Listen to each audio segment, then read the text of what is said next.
Bonjour et bienvenue dans J'aime l'éco, l'émission qui donne la parole aux chefs d'entreprise. Thomas Thierry, bonjour. Bonjour Nicolas. Vous êtes le directeur du service prescription d'Actis Isolation. Vous fabriquez des isolants alvéolaires réflecteurs, et donc étanches à l'air, avec des propriétés phoniques et des propriétés thermiques. Puis vous avez une activité recyclage dont on dira un mot.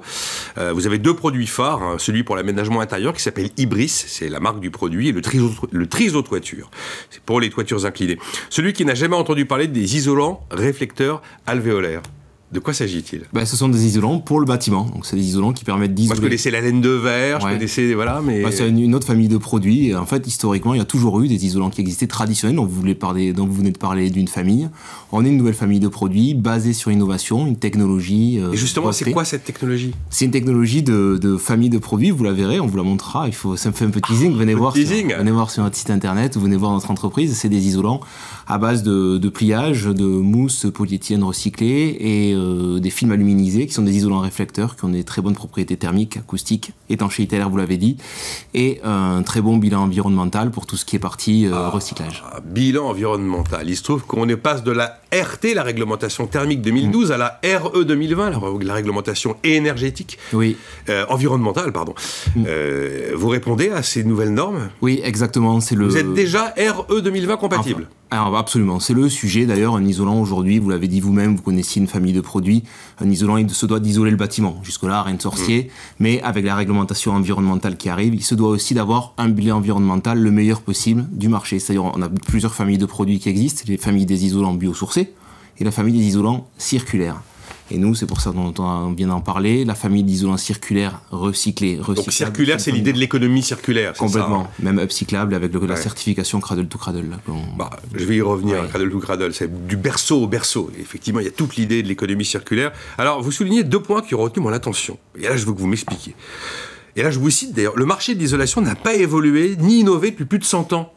Qu'est-ce que vous êtes en train de me raconter? Vous êtes en plein dans l'innovation. Et puis vous ajoutez, c'est un marché très peu concurrentiel qui est dominé par quelques acteurs. On a dit ça. Mais vous êtes là. On a dit ça. Ouais, c'est un marché qui est très peu concurrentiel dans le sens où il y a des grands groupes de matériaux fabricants. Saint-Gobain, j'imagine. Entre autres, qui font partie qui est un grand industriel fabricant français qui est aussi partie d'ailleurs de nos clients. Et il y a une famille de produits que nous, on est arrivé sur le marché avec une famille de nouveaux produits finalement qui sont à la fois isolants et à la fois recyclables. Et donc on peut innover, vous dites que ça bouge pas depuis 100 ans. Vous voyez, on est une société, on est moins de 400 collaborateurs aujourd'hui, on a mis près de 30 ans à avoir des produits certifiés, parce que les entrées et les barrières à l'entrée... Qui vous les certifie, ces produits? C'est le CSTB, c'est le Centre Scientifique Technique du Bâtiment. Donc c'est très long, des démarches qui sont très longues, très coûteuses, donc il faut avoir un peu de moyens. Il y a quelques semaines, le chef de l'État parlait des 30 milliards qui vont être investis dans la France à 2030, l'objectif France à 2030, nous, typiquement, c'est un des enjeux dans lequel on s'inscrit complètement, puisque ces investissements permanents nous touchent, puisqu'on a mis très longtemps à avoir des produits certifiés, et désormais on s'inscrit complètement dans une politique de... Entreprise familiale de plus de 40 ans, les produits dont je parle, la Ibris, Triso toiture, c'est des produits made in famille Thierry? Non mais à vous entendre, voir les millions que vous mettez en R&D, je me dis... En fait, c'est ça. C'est made in surtout Actis, et c'est pas famille Thierry, c'est des hommes et des femmes entre autres. Oui. Il y a beaucoup vous avez raison de me corriger. Non, mais c'est important de le savoir. Parce on vient d'investir par exemple un peu plus de 3 millions d'euros dans un nouveau siège social en Occitanie qui contribue au bien-être de nos collaborateurs pour attirer de nouveaux talents. C'est très compliqué d'attirer des talents en région. Vous avez du mal à recruter comme tout le monde. Ouais, c'est très compliqué actuellement. Tous les profils d'ailleurs? Ouais, tous les profils. Tous les profils. Complètement, que ce soit du manœuvre qualifié, à l'ingénieur R&D, au technicien commercial. Donc on a une politique permanente RH avec des enjeux qui sont forts, on essaie d'attirer des talents comme ça, avec un siège social intéressant et des salles de sport modernes. Voilà. Mais les fruits frais, le café gratuit, le baby-food. Qui est torréfié juste à côté de la maison. C'est vrai, ouais. Alors, vous êtes quand même à une période très particulière parce que vous avez évoqué effectivement la prise de conscience politique et même les milliards qui sont mis en avant par le gouvernement pour accélérer la transition énergétique. Covid fait que ça va s'accélérer et qu'on ne fera pas machine arrière. Mais du coup, vous êtes sur une activité qui devient finalement très dépendante de la subvention publique. Pas subvention pour vous, mais toute la mécanique qui est mise en place de subvention à la rénovation est quelque chose qui est forcément fragile. On le met en place, mais ça peut s'arrêter un jour. Vous avez 100% raison, et à la fois une partie pas totalement vraie. La partie 100% raison, effectivement, et on le voit tous les 2 ans, tous les 3 ans, la politique publique fait qu'il y a des changements, des innovations, des retournements de situation qui font que même nous, pour comprendre le marché, l'évolution du marché, c'est quelque chose de très délicat et de très compliqué. On a toujours besoin d'avoir un service juridique à la pointe, puisqu'on a des acteurs qui la construction, c'est normé comme aucun autre c'est clair. Alors, c'est pour ça que je vous disais que c'était très compliqué d'arriver sur le marché. Et c'est normé, et puis on a des acteurs qui arrivent, qui font de la rénovation, qui repartent, qui reviennent. Donc ça, pour les comprendre, pour identifier la stratégie, c'est très délicat. Maintenant, on a quand même une politique gouvernementale qui est claire, avec une rénovation massive des logements qui est prévue pour les années à venir, qui font que derrière, on arrive à voir de plus en plus clair. Et je crois qu'il y a une véritable volonté du gouvernement d'avoir une vraie politique claire, stable et durable.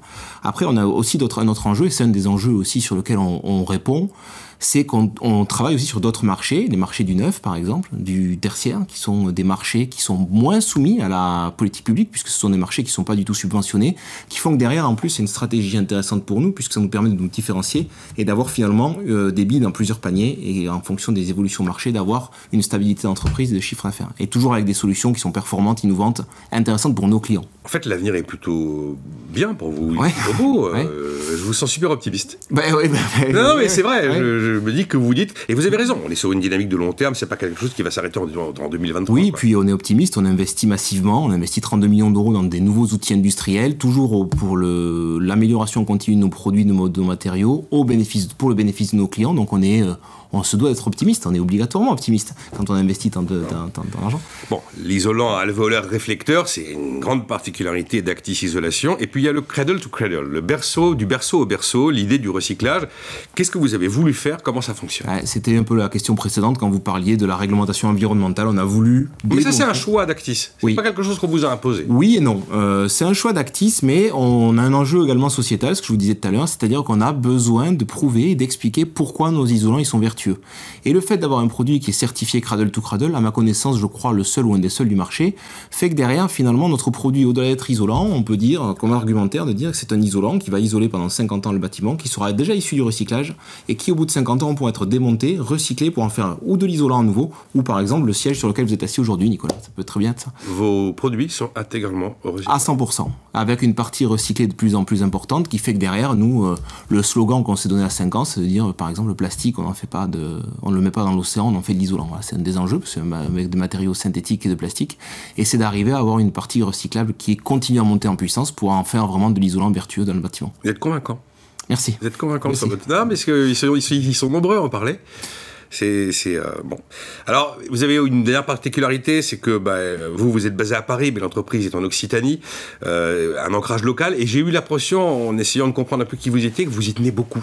Oui. D'ailleurs, vous avez fait récemment réhabiliter une friche industrielle assez importante au sud de Toulouse, à l'est de Perpignan, et visiblement, c'est quelque chose qui compte pour vous. Oui, on a été lauréat du plan France Relance de l'État, donc l'État nous accompagne dans ce renouveau industriel. C'est historiquement une friche textile qui a été complètement abandonnée depuis une vingtaine d'années, et le fait d'amener un outil industriel avec une société, on va embaucher 30 nouveaux collaborateurs sur ce site industriel, fait que ça redonne un regain de dynamisme à la région. Et effectivement, on est très fiers de nos territoires et de notre région.